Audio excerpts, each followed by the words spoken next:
Barbara, pozdravljena. Kaj so pokazali stresni testi bank? So se evropske banke ustrezno odzvale in s tem izognile novi veliki finančni krizi in recesiji? Se ta lahko ponovi? Stresni testi, ki so jih tokrat izvedli pri Evropski centralni banki, so vsekakor temeljitejši od tistih, ki so jih po izbruhu zadnjih kriz že opravili pri Evropski agenciji za nadzor bančnega sektorja. Tokrat so tisoči nadzornikov na temelju stanja iz 31. decembra lani prečesali tudi sredstva 130 največjih in sistemsko pomembnih bank evrskega območja ter Litve, ki se mu bo pridružila januarja. 4. novembra pa bo Evropska centralna banka tudi uradno prevzela nadzor nad njimi.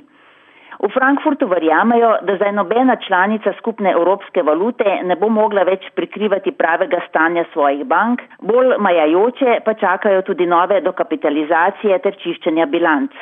Morda nekaterim celo ne bo uspelo. Tisti, ki mislijo, da je zdaj vse v redu, pa se najbrž motijo.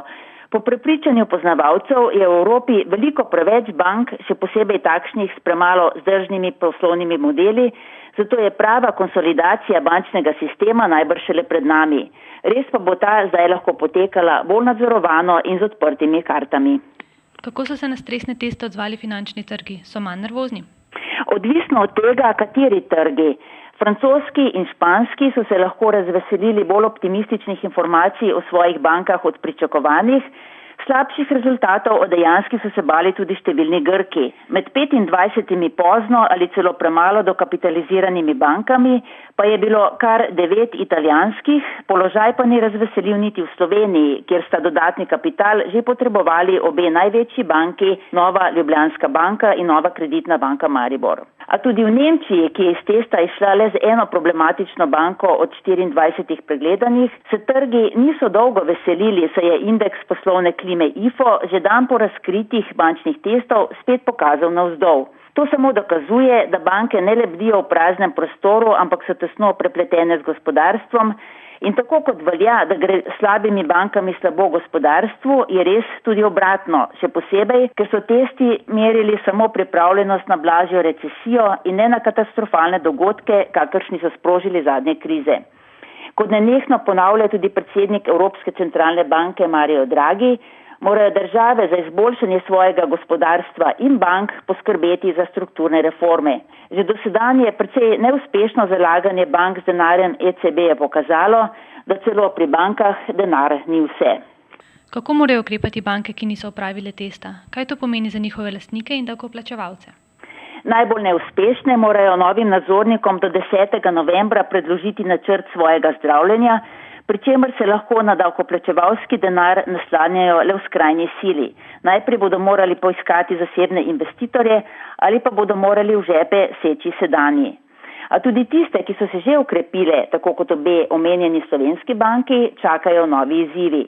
Mednarodni denarni sklad je že pred nedeljsko objavo testov navajal, da le slaba tretjina evropskih bank premore dolgoročno uspešen poslovni model.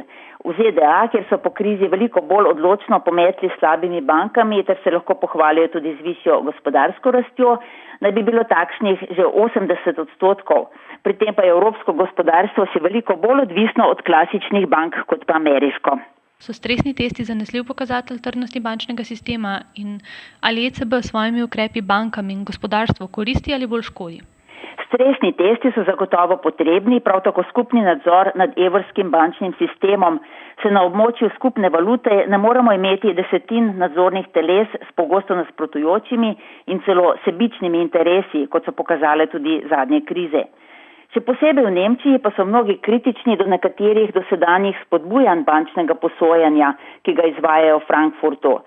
Ne le, da je ta obrestne mere znižala v bližino ničle in pod njo, ampak je pravkar začela odkupovati tudi za slabe zasebne kredite pri bankah.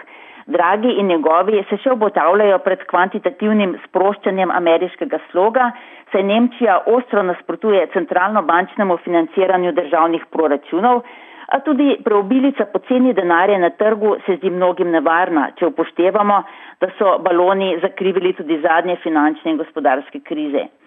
In ker gospodarstev z vsemi silami ne rešujejo le v Evropi in ZDA, ampak tudi na Japonskem, Kitajskem in še kje, je vprašanje napihnjenih finančnih trgov morda spet najbolj vroča gospodarska dilema našega časa. Najlepša hvala. Nasvidenje.